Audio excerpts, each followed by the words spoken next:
day. Yeah, no, I love that. Before we leave the office, before we leave the office every day, me and my second man down there at the office, we always ask, and even if we forget in person, we're driving home and one of us texts out, did we win today? So like That's every it. day, did you win today? And there's some days you didn't win. I say, no, man, we'll get tomorrow, bro. Like, And that's powerful too. And you've got people to hold you accountable, and you're sharpening each other by sharing that information, inspiring each other up. Yeah, that's good stuff.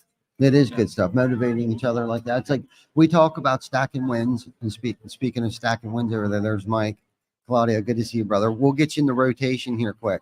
Yep, we'll get you. But putting your feet on the ground in the morning, like that's the first win of the day, right? I'm able to suck air. I'm standing. I'm vertical. But what I do from there is how the tempo of my day is going to go from there. Am I reading my daily reflections? Am I taking that moment to clear my mind? Did I wake up right away and start scrolling Facebook? Did I start checking emails before I got to work? Those are all things. If I'm doing that, I'm setting myself up for failures almost immediately. For me, I have a certain ritual in the morning that kind of sets my tone for the day. I get up, I pray, I read my daily affirmations, get my cup of coffee, jump in the shower, then I go to work, then I check my phone. And that's hard. We were talking about the battle that you have in your head. And that's one of the struggles that I battle with, especially early in the morning, because out of habit, man, it's like, I'm like this and I have notifications. One thing, as you notice, I don't have notifications on there. You know what I mean? Because I had to do that visual aid for those notifications. I had to remove that from my life so I can put that armor on before I walk out the door to be able to battle the day's battles. And 90% of them are self-inflicted wounds that I imply on myself. And this is so amazing. It's like the opposite that you would expect coming to a roofing convention. When someone outside the industry thinks about roofers and thinks about things, they have a whole different impression than what's here. There's, I was telling them earlier, if you want to be a better salesperson, you want to be a great salesperson, first be a great person. Be a great person by practicing those morning rituals. That's excellent. Yeah. Sorry. No, I was just going to say, Ty, you reminded me of that. I believe he was a Navy SEAL. He gives a speech and he talks about the first thing he does every morning is make his bed, because that sets him up for success. It gets him on a path. He's got this. He's got it on his routine. He gets it done, and that's his first win for the day for him to pick up some momentum and get some more small wins and have those small wins turn into big wins. So I just wanted to say you reminded me of that. That's an amazing speech. I think there's a book to Make Your Bed. Yeah, I believe so. Like that. Yeah, I think Jana, I heard her listening to it. She blares it. We both have separate bathrooms. I got fancy problems today. So I can hear her blasting her podcast through the wall in her bathroom over there, which is kind of cool, which reminds me, I better consume something good today, because she's over there consuming stuff, because I can't let her be one level above me today, right? It's a competition. I'm a very competitive person. That's right. Going back to what you said about the morning ritual, like that's one of the things during my Fearless 44 when I was talking, that you notice all the Alex Hormozzi's, everybody, man, Andrews Coolian, Bejers Coolian, I'm sorry, but all those people, man, they have a morning routine. They talk about that. And I'm going back through Atomic Habits again, like just kind of retouching that book. And it's just as many things you can make a habit that you don't have to make that decision. It's like it just, you get up. I was listening to Hormozzi this morning, and he was talking about a sales tactic that he uses or whatever. And part of it was like trying to get people to buy supplements. He said, well, I want you to take like prescriptive, like telling them when to do it. They haven't even bought it yet. But set this by your toothbrush. What do you do every day? You brush your teeth. Set it there so you won't have to think. You don't want to add another habit to it, right? So just creating that. And I'm in the process of trying to tighten up my morning, because you get up and then when you miss things because it's not habitual, then you get in the car and say, man, I didn't do this. Or then you just feel, out of sorts the rest of the day. Right. Well, speaking of that topic, you're one of the most disciplined and motivated people that I know when it comes to working out and eating right and eating healthy. You've always been disciplined in that area of life. How do you maintain that? Man, a lot of failure before and then getting older, and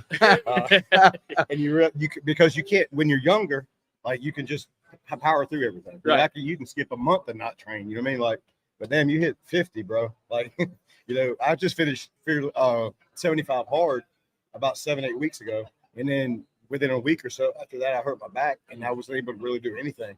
And it's like I already feel like I've lost everything that I did. You know what I mean? Like, It's crazy. So- You completed 75 hard and then you hurt your back afterward.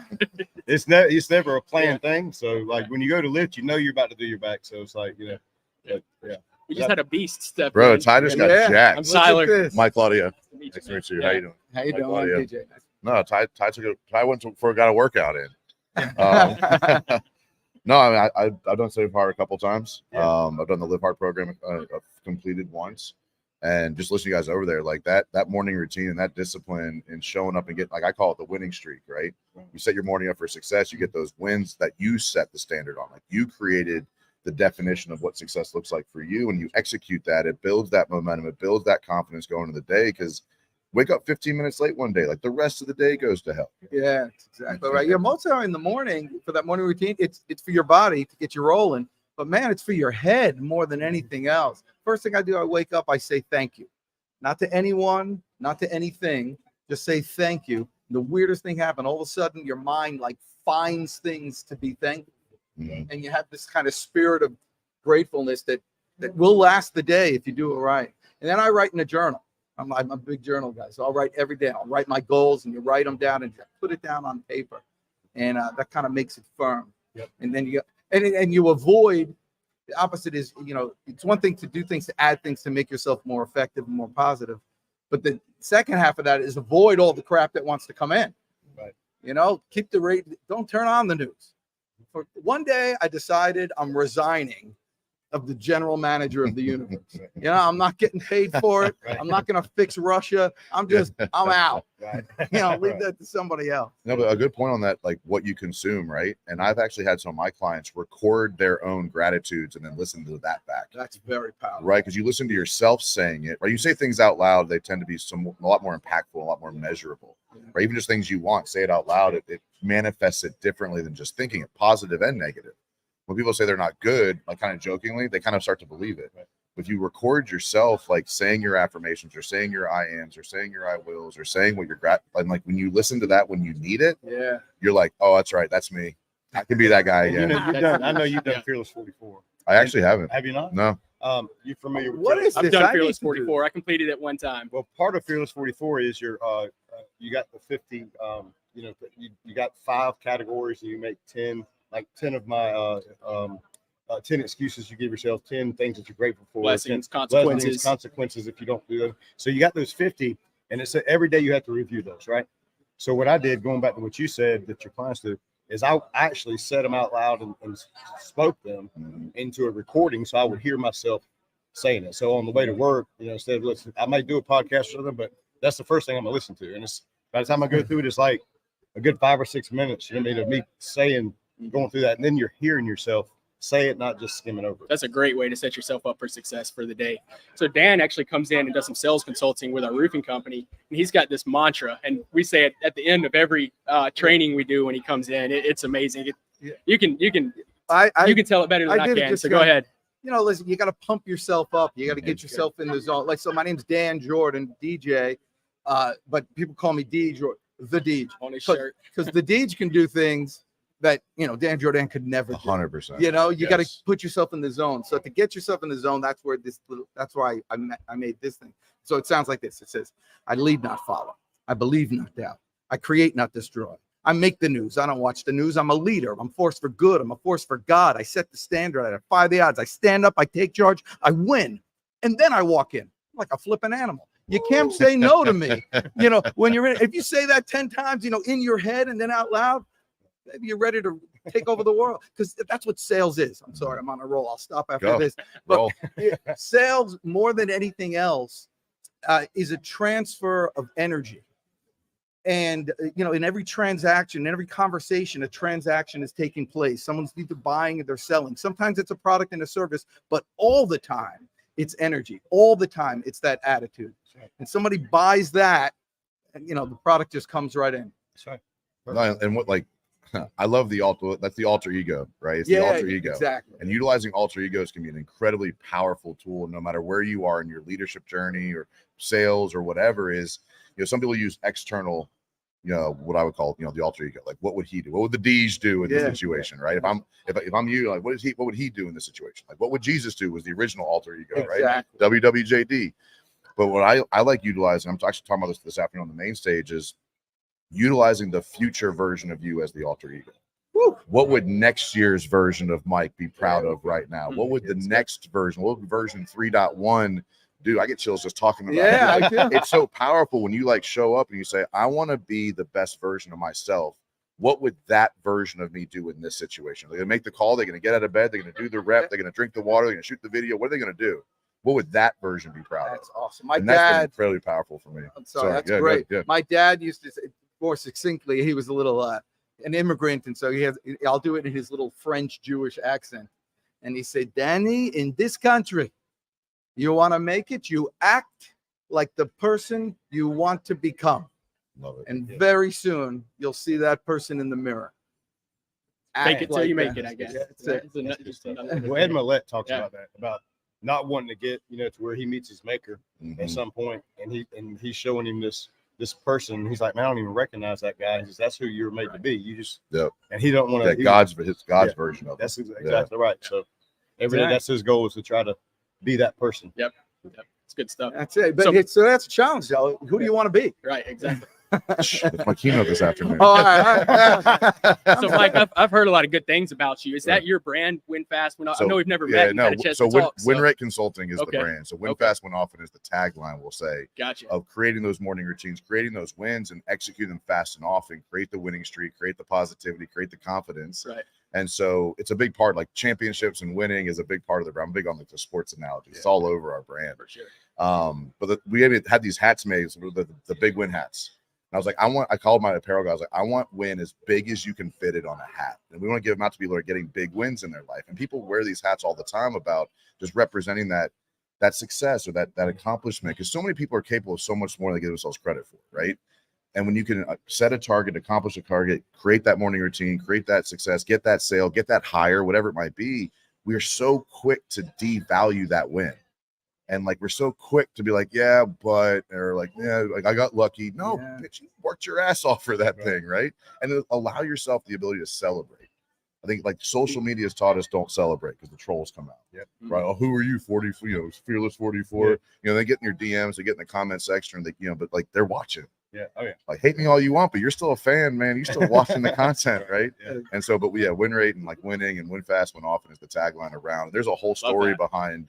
It pulled me out, like this concept pulled me out of a darkness at one point. Right. Where like if I didn't win the next decision, like death was a real option at that point in my life. Mhm. And so the win fast, win often for me was like, if I don't win this next decision, I'm gonna end up at the bottom of a bottle. And like at that point in my life, it was 2019. I was in a dark spot, like real dark. Yeah. And I think the win fast, win often mindset for me was like, I have to win this next decision for my wife, for my sons, for my family, for my business. Because if I don't win this next decision, if I eat that bullshit, if I have that drink, if I watch porn again, like it destroys me.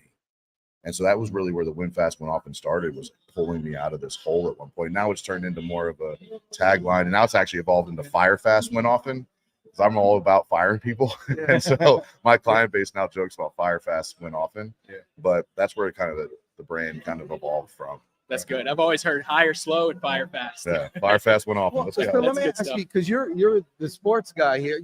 Why do people have to wait till they're in that dark place before they bring it up? Good question. You know what I mean? I don't think you recognize how far you slip. Mhm. You know what I'm saying? Like you don't, in sports, it's easy. You got a damn scoreboard right there. But in life, I think you take a day off, you take a week off, you take a month off. And then it's like, you drink a little bit here, you drink it, and then mine got a problem. And the next thing you know, you don't see it, but you're drinking every damn day. Yeah. Right. But then it takes something that just like jolts you back. I mean, like something's got to slap you upside the head. There was a moment at some point, where it's like you come to a self-realization.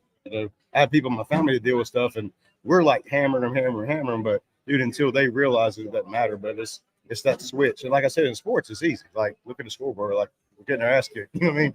But in life, there's nobody. That's why it's so important to have your circle, man, because they hold your ass accountable. You know what I mean? When I ask my man, did we win the day? The next morning we'll come in and what did we do? Where we lose the shit? Like mentally, like, yeah, things are going to happen good and bad, but like, how did we end up at the end of the day feeling like we lost the damn day? And let's not do that shit. Yes, it Just goes say back it. to those morning ahead, Dan. routines. Yeah, so it's like I years ago, maybe it was Jim Rohn. I don't know, one of the the old timey guys that would do It this all stuff. came from him. Everything. I was in convention once, like 4 out of 5 speakers were Yeah. saying a thing like Jim Brown. He's like, the definition of success is simple little disciplines practiced every day. Mhm. So it's the consistency of those little things, and so you won't fall down if you're doing those little those morning routines. It goes back to the same. It's like a mutual admiration society. Everybody's talking the same. Nobody screwed up here. Well, no, but I think to your question though, why does it take to the bottom, right? I think winning's hard. Like winning a championship is hard. Like I say all the time, like no one wins a championship with a clean jersey, and so like the pain of the change to win becomes greater than the pain of staying until you're at the bottom.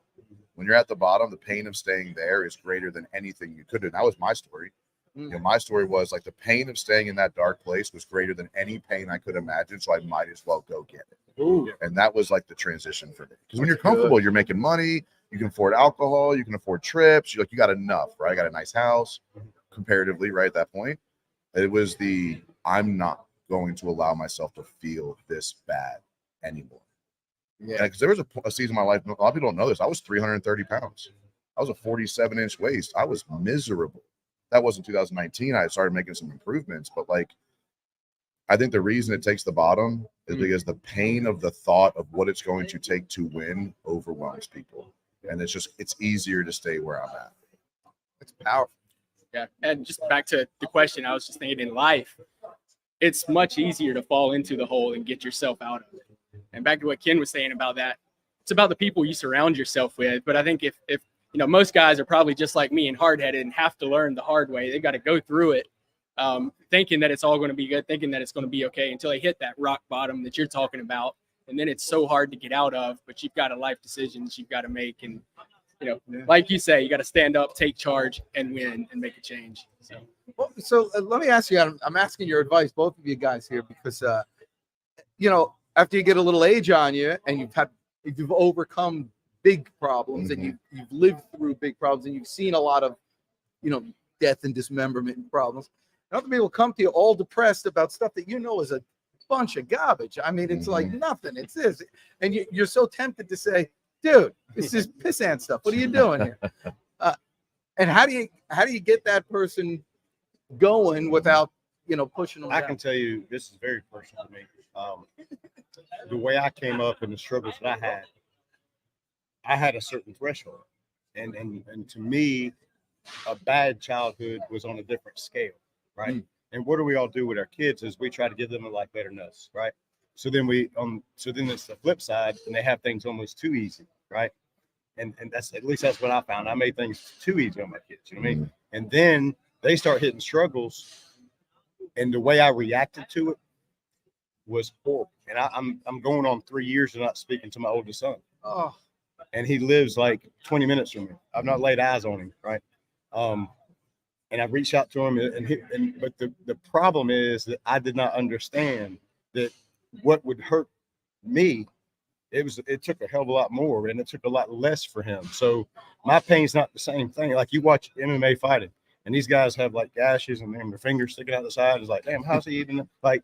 But their pain threshold, like they're not you, man. Like they do this, and so we are hardened by our past, and it kind of creates this callousness that we're guys that's been. And I say this all the time: if you've not been through stuff, I don't really trust you, man. Like, you know what I mean? Just hearing the story, I know I can trust this man because this man knows who he is. Like, you don't know who you are till you get smacked in the mouth, right? Yeah. But you have to still look at the scale of what other people's struggles may be at a different scale. And I think as a developing in leadership is you have to be aware of that, you know, and to understand that that's big for them. Does that make sense? Yeah, no. So I'm a business and life coach. This is what I do. There's a lot of gray area in that space right now. What I have found works best in that scenario is don't judge them for what made them feel that way. Relate to them as in when I felt like you felt, this is what I did. Because no matter what the situation is, your worst day is still your worst day. And the process to get out of that is the same. You know, whether it was dismemberment or like, you know, your wife, you know, yelled at you, like it's still your worst day. Like I don't judge the severity of the infliction. I meet the pain where it is. Like we really take it very seriously to guide our clients where we want them to go. So to do that, you have to meet them where they are. And so when I felt like that, this is what I did. Not why I felt like that. I'm not going to take my pile of shit and say, well, my pile of shit's bigger than your pile of shit, so you should care less about your pile of shit. It's still your biggest pile of shit you've ever had to deal with and work through. This is what I did to work through when I was where you are. This is how I felt. This is what I did. This is how I got out of it. And that's how I meet people and say, I don't have to agree that you should feel the way you feel. I just have to understand that you feel the way that you feel, and I can relate to that and work through it together. I know you're a business guy. Is your business, your coaching business, is it more geared towards life? Is it more geared towards a little bit of a mix between life, leadership, business? It's a big mix. Gotcha. And so when I first started coaching like 6 years ago, when I went full time, I was doing sales coaching. I was a roofer. I ran a roof company. I did sales coaching. And then I realized I got really good at helping leaders get better. And like business is simple. Like it's not easy, but it's not complicated. And when I'm like, okay, well, 12-month contract, we're like 90 days in. Well, we fixed most of your business problems. Like, what are we doing for the next 9 months? Oh, we're going to work on you. And so over the last 6 years, it's turned into more life, but it's very much so, what do you need right now? And sometimes like that week might be, okay, this is what you need to say to that guy. This is what you need to say to your wife. This is what you need to do to your morning. Set your fucking clothes out the night before you so you can get to the gym in the morning. All those conversations happen. And so it's a very good blend, in my opinion, between like leadership, business, and personal development. Like Mike Claudio specifically is doing a lot more personal development of CEOs now.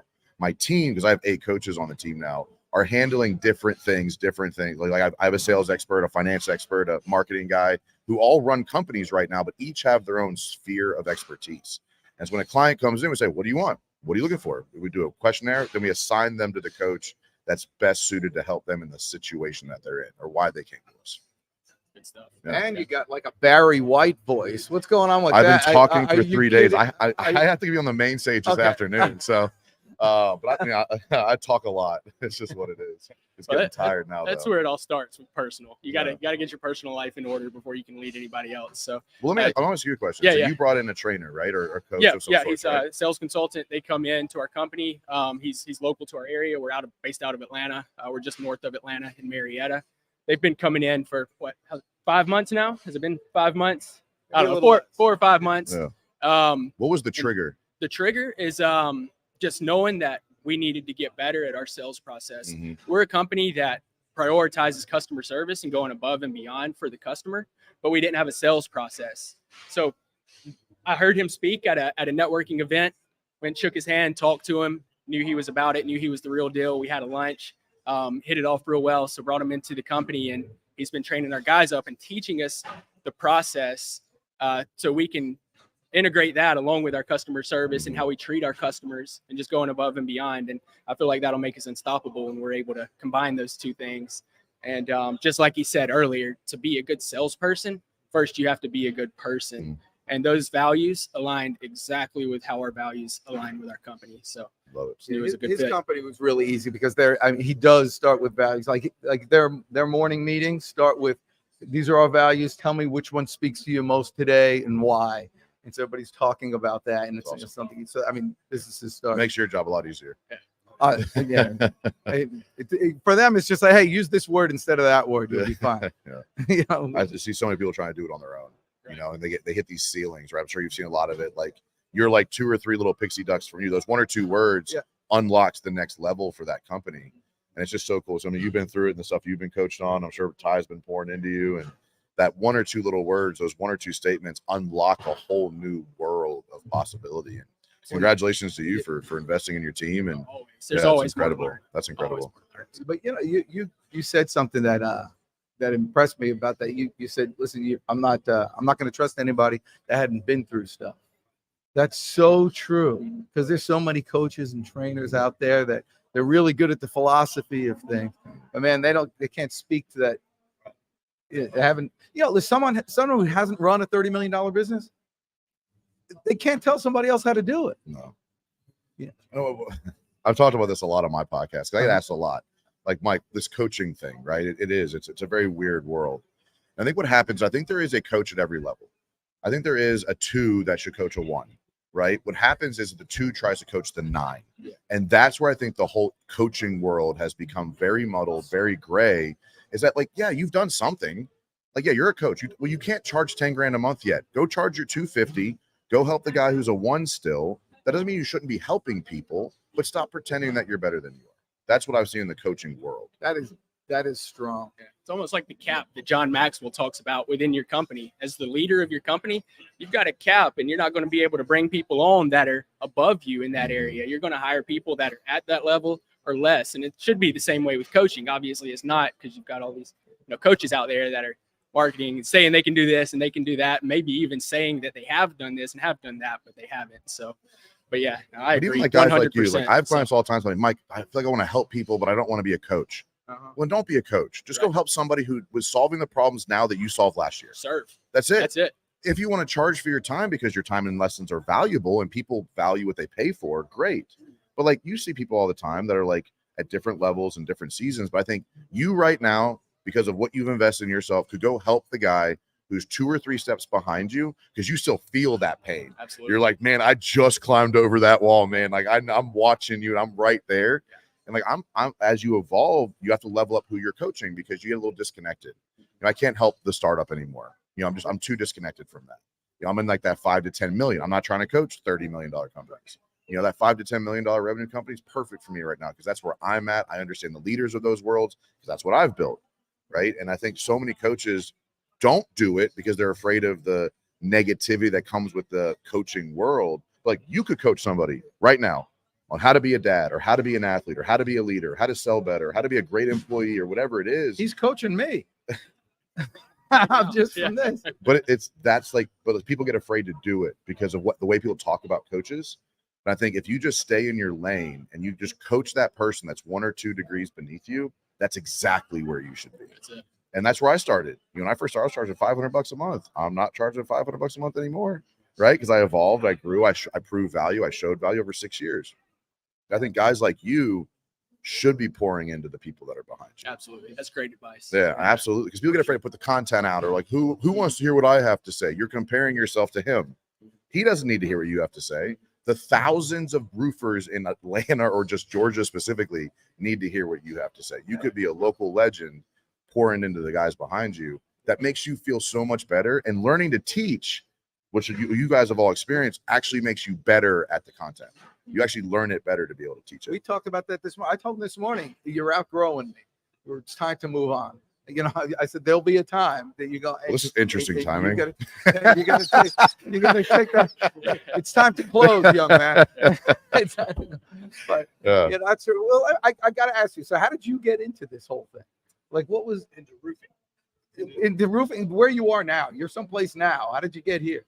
Man, I was a state rep selling high school football helmets for Rydell, and all the concussion stuff hit in 19. And I was like, I'm gonna lose like 80% of my business, because everybody's saying we're not gonna do tackle football anymore. So a buddy of mine worked for Hunter Ballou, and he's, man, whatever you do, come and talk to this guy. And I went in and met with Hunter, and Hunter's a hell of a salesman. Yes, and he convinced me that I needed to go out and I would be great at door-to-door roofing sales. So I went out, and within 2 months I led the company, and Look at that. sold 85 roofs in 60 days. Let's go. And then no shit, That's crazy. That's Yeah. awesome. 4 months bro. You later, like put that on the wall and retire, bro. Those are So, numbers, man. 60 days. So yeah, we hadn't had a hailstorm in we hadn't had a hailstorm in like 3 years, and then we had a little one up in the Duncan area, and I sold 34, the month before it, so we were 2.5 years out of a storm.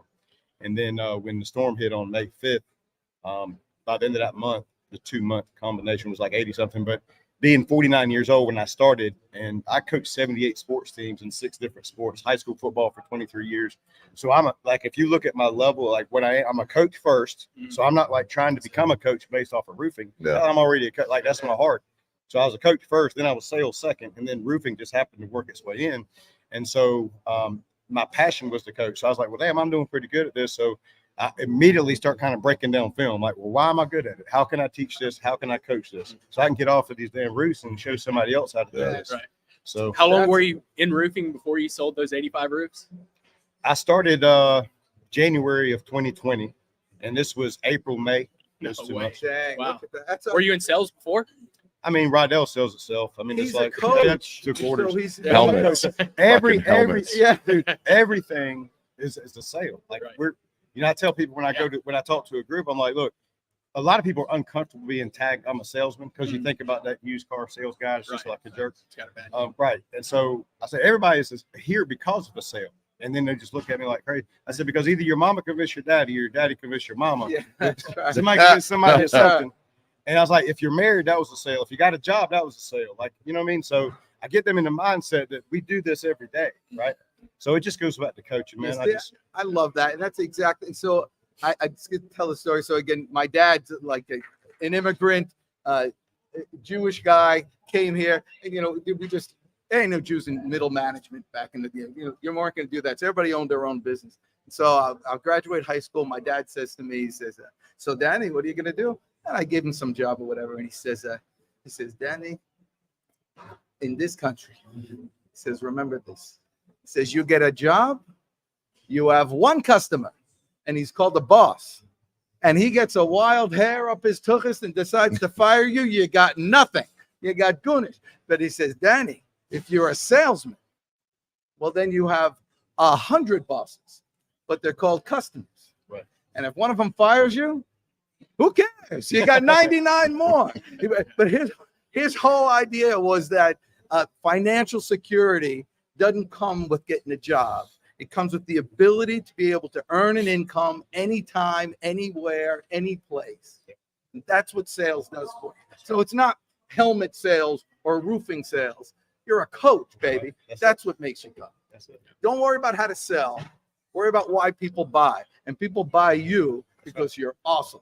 Dude, I need Deej as a hype man, man. That's legit. I need the Deej in my life every morning, Doing man. any Get more that- podcasts? No, I don't even think. you need to get on the podcast. Yeah, Absolutely. We'll hook up after. Yeah, I we'll don't even absolutely think we've talked to Dan Jordan. We've talked to his dad. Yeah. We talked to Yeah. We've not even met him. Actually, you haven't met Andrew. Right now, you're talking to the D. The that's what I'm Deej. saying. I like the Deej. Yeah. He's in the house. Good That's stuff. good stuff, man. All right. Good talk, What else guys. we got going on? Man, I don't know. Is somebody else. So I want to bring up one Okay. more thing. We're circling around. One more thing, something that you said that caught my attention, something that I've struggled with. You said something about posting your wins on social Mhm. media and how social media and how the media and everything has told us that it's a bad thing Yep. to do that. And I've struggled with that because I don't want to post and say that I'm bragging or Mhm. think that I'm bragging and just being too much. We had a big win in our company this year, and I'm part of Revolt.